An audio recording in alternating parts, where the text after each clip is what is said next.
laughter. Glory to you, O Lord. Jesus said to the disciples, "You have heard that it was said to those of ancient times, 'You shall not murder, and whoever murders shall be liable to judgment.' But I say to you that if you are angry with a brother or sister, you will be liable to judgment. And if you insult a brother or sister, you will be liable to the council. And if you say, 'You fool,' you will be liable to the hell of fire. So when you are offering your gift to the altar, if you remember that your brother or sister has something against you, leave your gift there before the altar and go. First, be reconciled to your brother or sister, and then come and offer your gift. Come to terms quickly with your accuser while you are on the way to court with him, or your accuser may hand you over to the judge, and the judge to the guard, and you will be thrown into prison. Truly I tell you, you will never get out until you have paid the last penny. You have heard that it was said, 'You shall not commit adultery.' But I say to you that everyone who looks at a woman with lust has already committed adultery with her in his heart. If your right eye causes you to sin, tear it out and throw it away. It is better for you to lose one of your members than for your whole body to be thrown into hell. And if your right hand causes you to sin, cut it off and throw it away. It is better for you to lose one of your members than for your whole body to go into hell. It was also said, 'Whoever divorces his wife, let him give her a certificate of divorce.' But I say to you that anyone who divorces his wife, except on the ground of unchastity, causes her to commit adultery. And whoever marries a divorced woman commits adultery. Again, you have heard that it was said to those of ancient times, 'You shall not swear falsely, but carry out the vows you have made to the Lord.' But I say to you, do not swear at all, either by heaven, for it is the throne of God, or by the earth, for it is his footstool, or by Jerusalem, for it is the city of the great King. And do not swear by your own head, for you cannot make one hair white or black. Let your word be yes, yes, or no, no. Anything more than this comes from the evil one." The gospel of the Lord. Praise to you, Lord. I invite you to be seated.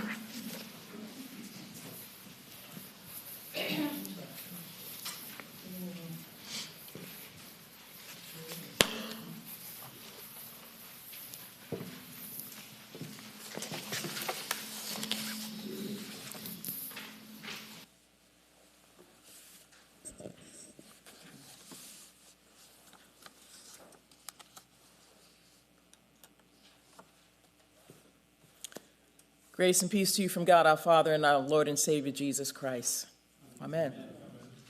Moses said to the people, "See, I have set before you today life and prosperity, death and adversity. If you obey the commandments of the Lord your God that I am commanding you today, by loving the Lord your God, walking in his ways, and observing his commandments, decrees, and ordinances, then you shall live and become numerous. And the Lord your God will bless you in the land that you are entering to possess.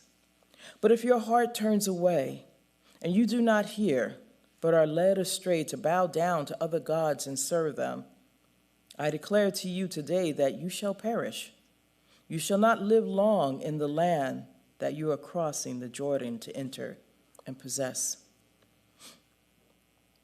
Now, I know you're all aware of the 10 Commandments and that movie starring Charlton Heston. We've kind of mentioned that once before. And you've probably seen the movie at one time or another. And it's a dramatic retelling of the Moses story and the 10 Commandments. And we see the story. And the part I want to lift up is the story of as the people have arrived at the Sinai desert after having escaped the bonds of slavery during their time in Egypt. Up to now, the people have witnessed quite a few miracles done by God on their behalf to give them new life. Remember, Pharaoh at first refuses to release the Hebrews. But God intercedes and he sends Moses, lifts Moses up and says, you will go and you will tell Pharaoh to free my people. And so he goes and Pharaoh says, no, no, no, no. Pharaoh's heart is hardened. And so God has a plan, of course, a backup plan always. And so God, through Moses, sends 10 plagues. And so eventually, the last plague is the last one that is the death of the firstborn of Egypt. And so Pharaoh is defeated, and he releases the people. And so the people head out, they're joy-filled, and they're just filled with joy, wonder. They're leaving, they're finally free after 400 years of slavery. And they're heading toward the promised land, but all of a sudden, as they're going, they come upon the sea. How are they going to get through the sea? And they turned to Moses and said, you have brought us here to die. It's your fault. We were happy-dappy in Egypt, right? We were doing well. And what did you do? You brought us out, and we're going to die at the sea. And then all of a sudden, they hear the hoofbeats of the Egyptians, and they think, and here's Pharaoh, because Pharaoh's heart is now again hardened. And in his anger and his rage, he decides he's going to bring the people back to Egypt to be his slaves. And so he sent his army after them. So what the Hebrew people have now is the army and they have the sea. And now they're not very happy. And then Moses says, oh, you have little faith. Have faith in God. And so he slams down his stick, right? Remember in the movie? And then the sea parts, which I later discovered was gelatin, but we won't go there, right? They got to have these effects, right? They did pretty well. It looked like a sea, right? And it parts. Now you think of Jell-O differently now. You never think of it the same. But the sea parts, and they go through, and great, and then when the Egyptians are coming, they're still scared, but, the sea comes over them once all the people of Israel are on the other side. And so they move forward, and they get into the desert, and guess what? They're hungry. They've run out of food. And they turn to, these people are something else. They turn to Moses, and they say, we were fed really well in our slave days. Okay, Egypt gave us, pickles and all kinds of good, yummy things. We're going to starve out here. And Moses once again says, folks, you are not going to starve. Manna, God drops manna, so the people are fed. Yes? Yum, yum. And so the people are fed. They're great. They're happy. And then Moses says, now they're at the Mount of Sinai, says, I need to go up. I need to go up and have a conversation with God. You people are still a rabble, but God has a plan to make you a nation. So Moses goes up to Mount Sinai, and he's up on the mountain, and it's a long time, because God takes a while to get these things on a tablet, right? He's got these 2 tablets to write these things out to kind of, help Moses understand what the law is. So while Moses is up there, the people get impatient and they think, we're stuck down here. Evidently, this God has forgotten all about us. Let's create our own God.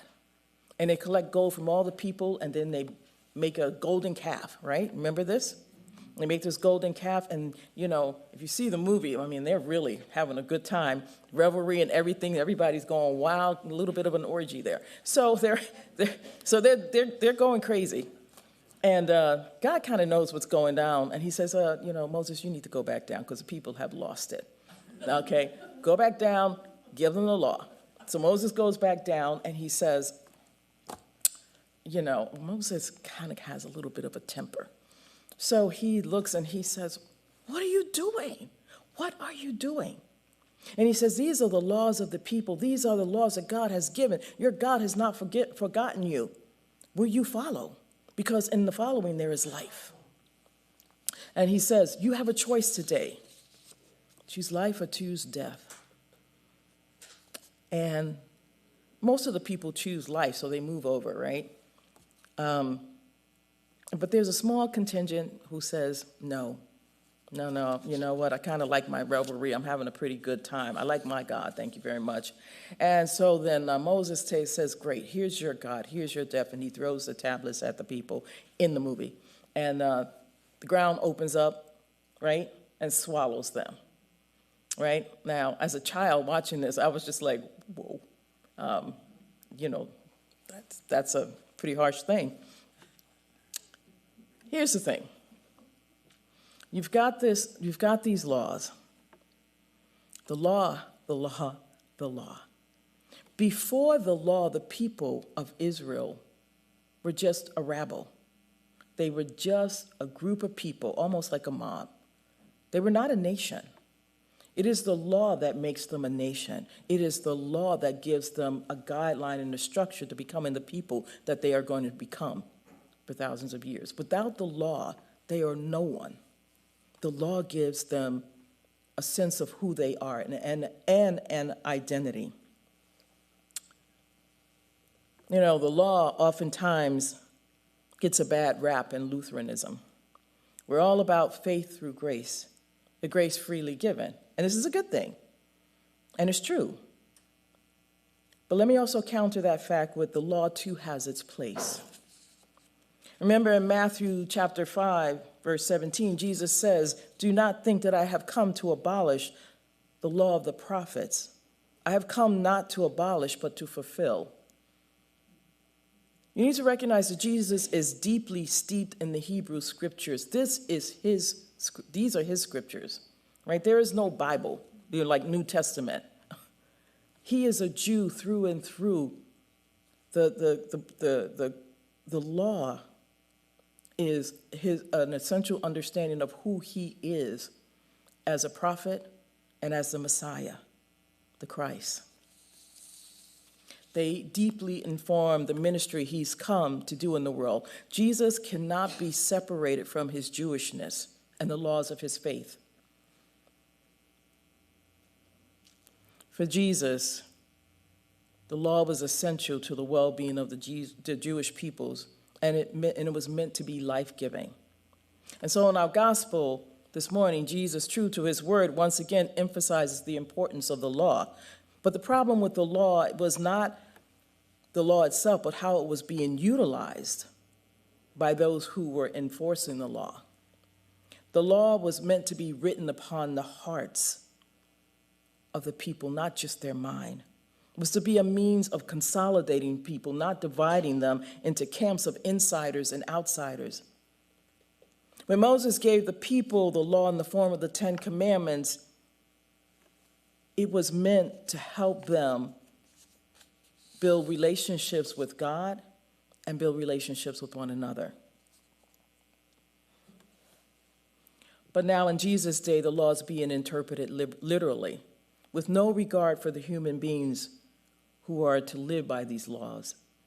There is no underlying mercy, no compassion, no grace. And so Jesus begins to reinterpret the law. Let's take a look at this first interpretation. Jesus said to the disciples, "You have heard that it was said to those of ancient times, 'You shall not murder, and whoever murders shall be liable to judgment.'" But now here's the interpretation. "But I say to you that if you are angry with a brother or sister, you will be liable to judgment. And if you insult a brother or sister, you will be liable to the council. And if you say, 'You fool,' you will be liable to the hell of fire. So when you are offering your gift at the altar, if you remember that your brother or sister has something against you, leave your gift there before the altar and go. First be reconciled to your brother or sister, and then come and offer your gift." Now, the majority of us in our churches aren't going to murder anyone, right? Okay, I just want to be sure. But Jesus, because I'm up here, but Jesus pushes deeper with our understanding of the law. There are a lot of ways to kill someone or a relationship with someone. And for Jesus, relationship and community are everything. Anger can be just as detrimental to the relationships between individuals and can even spread to the community. You remember the Hatfields and the McCoys, right? Do you really know what happened with the Hatfields and the McCoys? Because I didn't. And so because I'm thorough in what I do, I said, well, if I'm going to reference them, I need to look it up and make sure I understand. Whoa. So let me tell you a little bit about the Hatfields and the McCoys. They were two rural families, American families of the West Virginia, Kentucky area. The Hatfields of West Virginia were led by William Anderson, Devil Anse Hatfield, while the McCoys of Kentucky were under the leadership of Randolph Old Rand McCoy. And those involved in the feud were descended from Joseph Hatfield and William McCoy, 1750. The feud has entered the American folklore lexicon as a metonym for any bitterly feuding rival parties. In other words, even if you don't know the story of the Hatfields and the McCoys, when you hear that, what do you think? Feuding, fighting, right?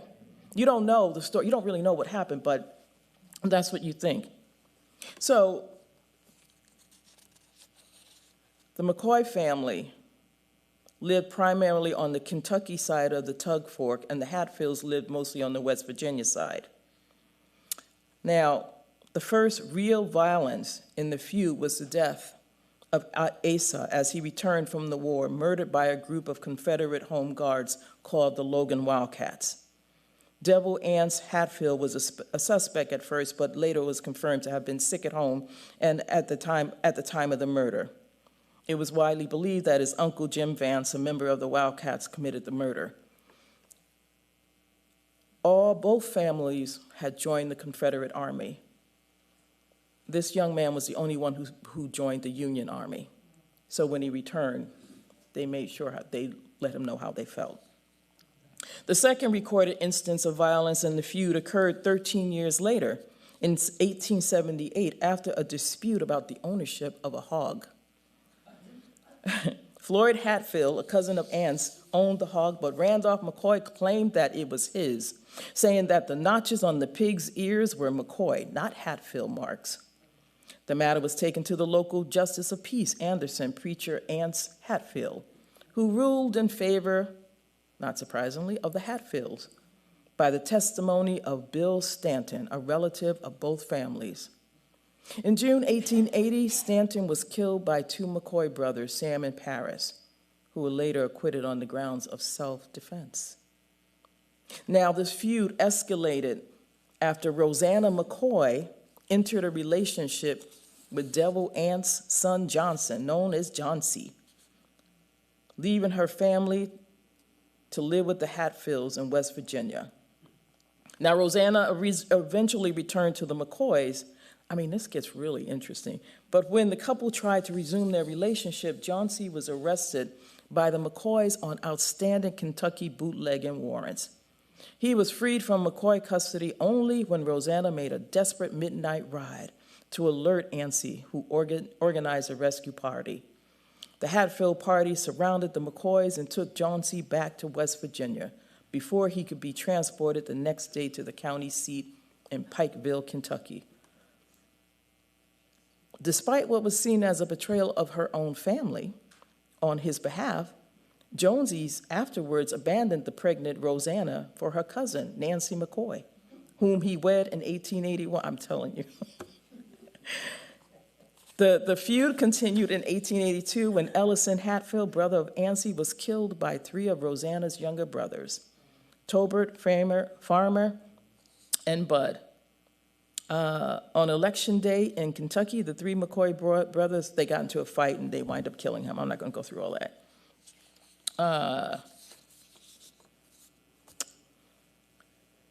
Yeah, by the way, and some of them are in higher places and they use the law to get this one out and to get that one out and indict this one. They're all doing the same thing. Indict that one. I mean, the law is just being used everywhere to exact revenge. It's interesting. So the feud reached its peak during the 1888 New Year's Night Massacre. Cap and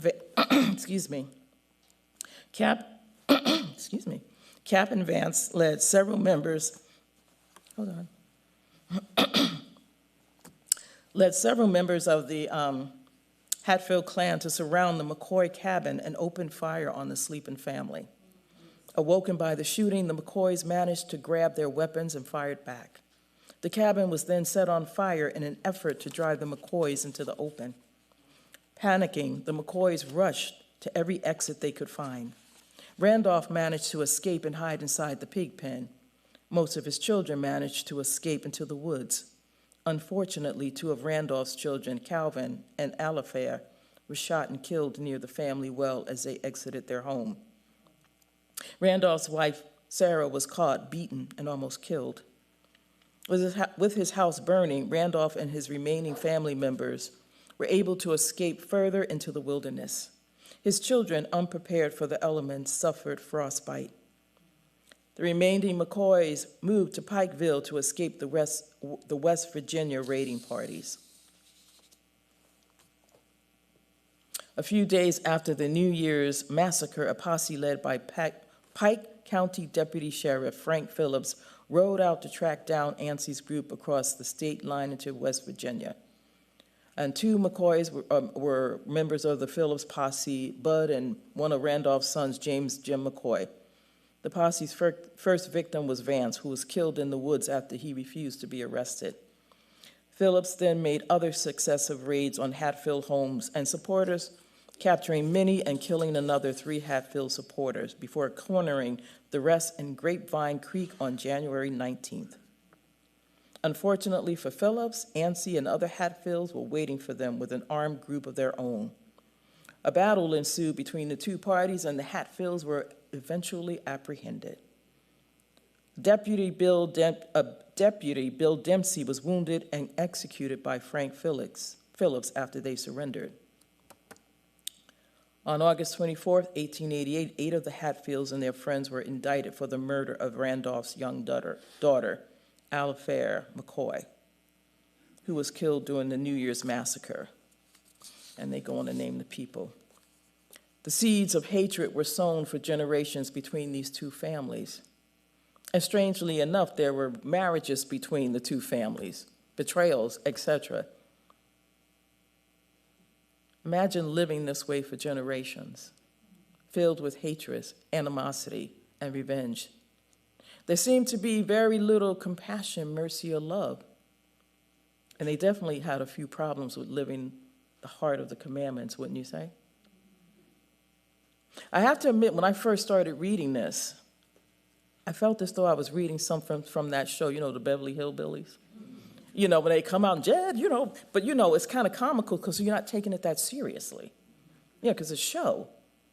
But to realize, by the way, this also spread into, at one point in time, the mayor of Kentucky and the mayor of wherever the other place was, across the water, they decided to enter one another's territories, fighting. And then when they caught one guy, who had been murdered, they took things into their own hands and wind up riddling him with bullets and, excess. It's just like, you read this and it's surreal. But now there's some good news here. I know it sounds like, will there really be good news? There is. Some healing and evidently forgiveness has occurred for these two families. In 1979, the families united for a special week's taping of the popular game show Family Feud, in which they played for a cash prize and a pig, which was kept on stage during the games. The McCoy family won the week-long series 3-2, while the Hatfield family won more money, $11,272, to the McCoys' $8,459. The decision was made to augment the McCoy family's winnings to $11,273.